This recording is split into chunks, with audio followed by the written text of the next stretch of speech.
اپنی مٹی سے محبت کی گواہی کے لیے ہم نے زرداب نظر کو بھی شفق لکھا تھا. اپنی تاریخ کے سینے پہ سجا ہے اب تک، اپنی تاریخ کے سینے پہ سجا ہے اب تک ہم نے خون رگے جاں سے جو ورق لکھا تھا. جناب صدر، محترم اساتذہ کرام اور میرے عزیز ساتھیوں، السلام علیکم. آج کی اس عظیم الشان اور پروقار تقریب میں مجھے جس موضوع پر لب کشائی کا موقع ملا ہے اس کا عنوان ہے 6 ستمبر یوم دفاع. صدر علی وقار جرأت، بہادری اور ہمت کے واقعات نے 6 ستمبر 1965 کو جنم دیا. یہ دن پاکستان کی تاریخ میں ناقابل تسخیر اور یادگار دن ہے. 6 ستمبر کی صبح تھی، دلوں میں ایمان کی روشنی تھی. نوجوانوں نے سروں پر کفن باندھ کر اس سرزمین کا پہرا دیا.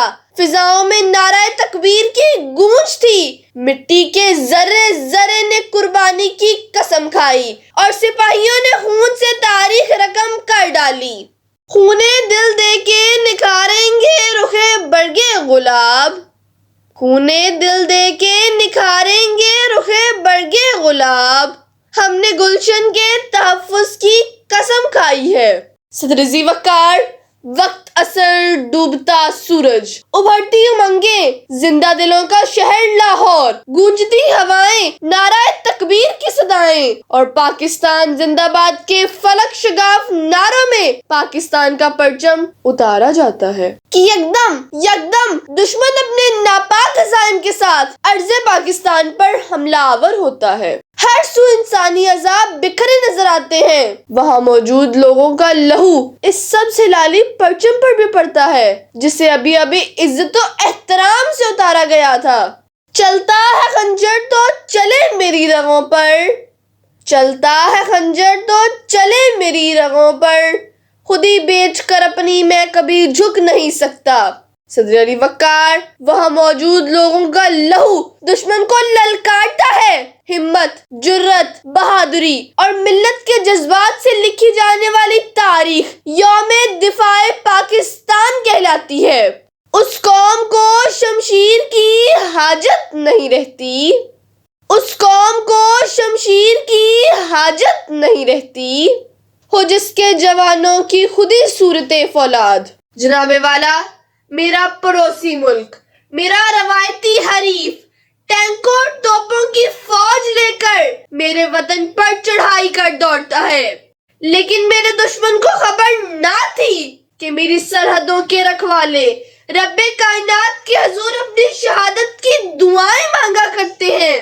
دنیا نے پھر یہ منظر بھی دیکھا کہ جب میری دھرتی کے محافظ اٹھے، ہمت اور جرأت کا لبادہ اوڑا اور چونڈا کے مقام پر دنیا کا سب سے بڑا ٹینکوں کا قبرستان بنا ڈالا.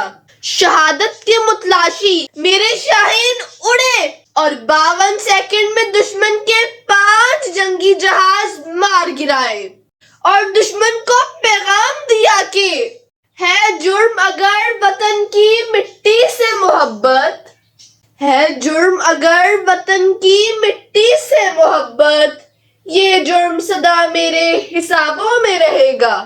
جناب صدر، 6 ستمبر 1965 کے دن ہم نے اپنے دشمن کو بتلا دیا کہ جو کوئی بھی میرے پاک وطن کی طرف انگلی اٹھائے گا اس کا ہاتھ اس کے بازو سے الگ کر دیا جائے گا، یا پھر میلی آنکھ سے دیکھے گا تو اس کی آنکھیں نوچ لی جائیں گی.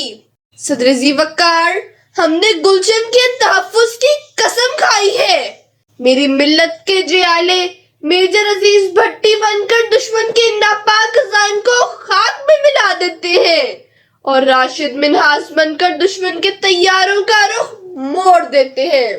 میں جھکا نہیں، میں بکا نہیں، میں جھکا نہیں، میں بکا نہیں، کہیں چھپ چھپا کے کھڑا نہیں. جو ڈٹے ہوئے ہیں محاذ پر، جو ڈٹے ہوئے ہیں محاذ پر، مجھے ان صفوں میں تلاش کر. شکریہ.